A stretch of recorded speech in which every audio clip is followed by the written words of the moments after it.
Hello, guys. Welcome back to the Conversations with Sakshi Arora. I know it's been a long time and I'm really sorry about it कि इतने time तक मैंने कोई video नहीं बनाई और बहुत लंबा समय चला गया जब हमने इंटरेक्ट किया हो. बट क्या कर सकते हैं ना, बहुत डिफिकल्ट है यार ये कॉलेज के साथ सब कुछ मैनेज करके चलना ना, और वो भी जब तुम मास्टर्स कर रहे हो और वो भी केमिस्ट्री में. आई नो, पता है लोगों को कि केमिस्ट्री कितनी पेनफुल है. तो अब जिसको प्यार है एक्चुअली केमिस्ट्री से बहुत ज़्यादा, मैं उसकी फीलिंग्स हर्ट नहीं करना चाहती.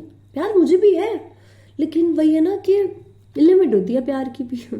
बेहद प्यार नहीं है यहाँ पर. खैर, इस सब बारे में बात नहीं करते हैं. बात कुछ अच्छी चीज़ के बारे में करते हैं, जैसे कि आजकल किस चीज़ का सीज़न होगा. हम सब जानते हैं कि इस टाइम पे इंडिया में सिर्फ एक ही चीज़ का सीज़न होता है, और वो है शादियों का सीज़न, जो कि मुझे लगता है बहुत ज़ोरों शोरों से चल रहा है. And I am really missing out on weddings यार. मतलब ये हॉस्टल में रह के ना, you don't go out much और शादियाँ मिस हो जाती हैं. इट्स अ फन प्लेस यार. मतलब और इंडियन वेडिंग्स तो आई लव क्योंकि मैंने बचपन से वही देखी है. And they are really fun to be in. कभी किसी के हमारे घर में ही होती है, कभी आसपास के लोगों की हो रही होती है, तो रोज़ लगा ही रहता है इसके यहाँ से कार्ड आया, उसके यहाँ से कार्ड आया. और कभी अपने ही बहन भाइयों की हो रही होती है.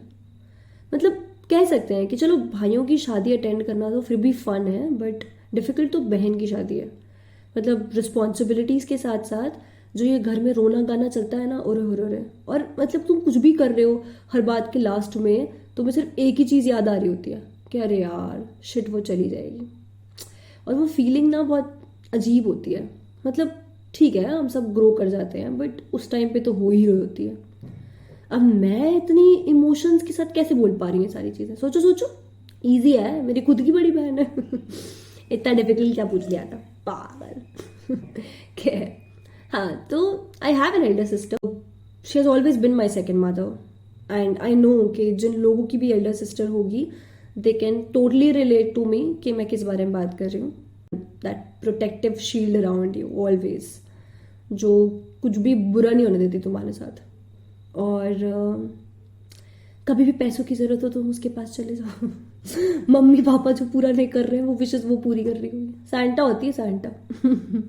हाँ, तो I share the same equation with my sister. So when she was getting married, it was like in 2018, yes. तो बहुत डिफिकल्ट टाइम था. It was the same feeling I guess, सब लोग ही शेयर करते हैं वो चीज़ें, कि अजीब हो जाती है चीज़ें. तो कुछ भी कर रही होती थी तो बस रोना ही आ रहा होता था कि अरे यार शादी हो रही है उसकी, अरे यार शादी हो रही है उसकी. तो ऐसा लगता है कि पता नहीं कितना बड़ा वॉइड आ जाएगा लाइफ में. अब ये सब चल रहा था एंड उस मैडम की आई रिमेंबर एक और डिमांड भी थी. अब क्योंकि मैं लिखती ही इतना अच्छा हूँ तो गलती उसकी है भी नहीं है, सॉरी यार. तो उसकी एक डिमांड थी कि मैं उसकी वेडिंग इनविटेशन के लिए काइंड ऑफ एक पोएम लिखूं. उसको चाहिए था. तो अब मैं बैठी हुई हूँ घर में बेड पे एक दिन, और मैं सोच रही हूँ कि मैं कुछ लिख दूँ. अब कार्ड छपने हैं तो वेट हो रहा था. मैं एक्चुअली इस बात का उसने करवाया था वेट कि उसको पोएम लिखने दो और फिर कार्ड छपने जाएंगे. तो मैंने कहा ठीक है भाई, अब मेरे को इतनी इंपॉर्टेंस मिल रही थी तो मैं ले भी रही थी. तो फिर मैंने लिखना शुरू किया. एंड जब लिख के ख़त्म किया तो ये तो नहीं पता था कि इतनी बड़ी पोएम वेडिंग इनविटेशन में छप सकती है कि नहीं. बट मुझे इतना ज़रूर पता था कि जो भी मेरे मन में इतने टाइम से चल रहा था वो सब कुछ उस पेपर पे उतर गया था. तो अब क्योंकि यहाँ तक हम पहुँच गए हैं तो अब मैं आपको बिना सुनाए तो नहीं जाने दूंगी. तो पोएम तो आपको सुननी पड़ेगी. And it was back in September 2017 when I wrote it, okay? So do not judge me because I was very young and do listen to this carefully. Okay, तो अब मैं आपको वो पोएम पढ़ के सुना दूँ. समझ नहीं आता कि ये सब क्यों सोच रही हूँ. बचपन से देखा है फिर भी ऐसे सवाल पूछ रही हूँ. बहन हूं मैं इसकी फिर भी इतना दर्द हो रहा है. चली जाएगी ये छोड़कर कल, मन सोचकर ही इतना डर रहा है. आपने तो जन्म दिया है माँ, फिर भी चुप बैठी हो. जान को अपनी यूं कैसे जाने दे सकती हो. जिसके मुंह से पापा सुनने के लिए आपने 5 साल तक इंतजार किया, कैसे किसी को वही बुलाने का हक आपने इसे यूं ही दे दिया. जिस घर में वो 24 साल रही है कल उसी घर से जाना है. क्यों अगली दिवाली उसे किसी और के आंगन को सजाना है. सालों साथ रहने की इस आदत को ऐसे कैसे आप बदल पाओगे? हमेशा के लिए उसे विदा करना है, ये बात कैसे इस दिल को समझा पाओगे? हक नहीं होगा अब इस पर आपका, ये सोचकर अजीब नहीं लगेगा। जिस घर से जाने के लिए पूछती थी, उस घर में दी को पूछ कर आना पड़ेगा। अब जिस रिश्ते को सालों से निभाए जा रही थी, अब दिनों दिन वो पीछे छूटता जाएगा। जो आपके एक आंसू पर इतनी बार रोई थी, अब उसे पत्नी का फर्ज पहले नजर आएगा। इन अजीब सी रस्मों से आप क्यों नहीं लड़ते हो? अपने ही बच्चे को अपने पास क्यों नहीं रख सकते हो? प्यार नहीं करते उसे जो दान में दे रहे हो?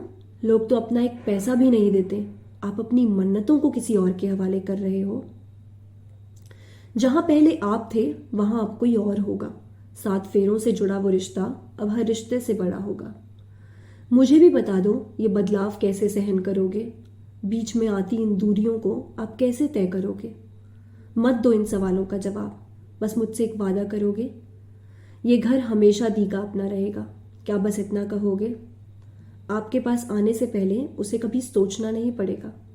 इस घर की मेहमान नहीं होगी वो, और कोई उसे पराया नहीं कहेगा। हाँ, जब मैंने ये घर पे सुनाई थी सबको, एंड स्पेशली अपनी बहन और भाई को पहले बिठाकर सुनाई थी, आई रिमेम्बर कि वो इतना रोए थे, एंड स्पेसिफिकली मेरा भाई वो उसने तकिया पकड़ा और वो चला गया उस तकिए के अंदर, और मैं बोलते बोलते भी कांप रही थी, क्योंकि मैं जानती थी कि ये सब मेरे दिमाग में इतने टाइम से चल रहा था।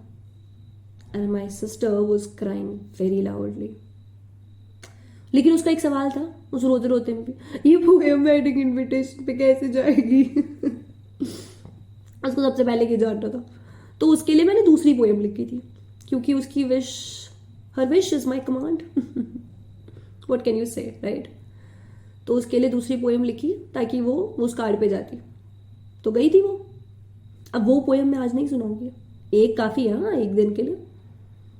लेकिन ये पोएम आप जरूर अपनी बहनों को सुना सकते हैं ना, उनकी शादी होने वाली है, बिकॉज आई नो कि सबकी सेम ही फीलिंग्स होती हैं। और वो लोग कैसे रिएक्ट करते हैं वो आप मुझे नीचे कमेंट्स में बता सकते हैं। That would be an interesting conversation. चलो, till then, bye bye, see you soon.